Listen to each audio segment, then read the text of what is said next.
السلام عليكم ورحمة الله. أهلا ومرحبا بكم في فيديو جديد ومباراة جديدة ومتابعة مباريات الدوري الأسباني.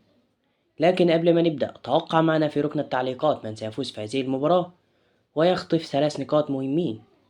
ولا تنسى دعمنا باللايك والاشتراك وتفعيل زر الجرس ليصلك كل جديد.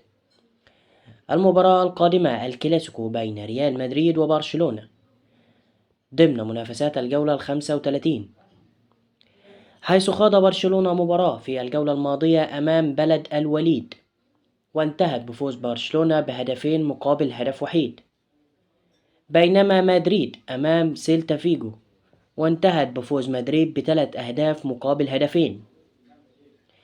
ترتيب الدوري يأتي في المركز الأول برشلونة برصيد 79 نقطة، وفي المركز الثاني مدريد برصيد 75 نقطة، وفي المركز الثالث أتلتيكو مدريد برصيد 67 نقطة.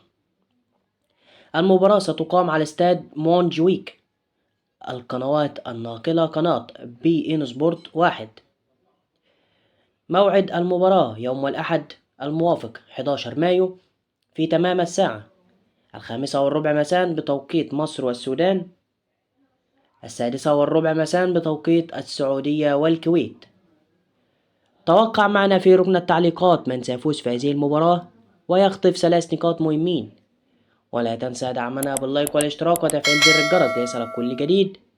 والسلام عليكم ورحمة الله وبركاته.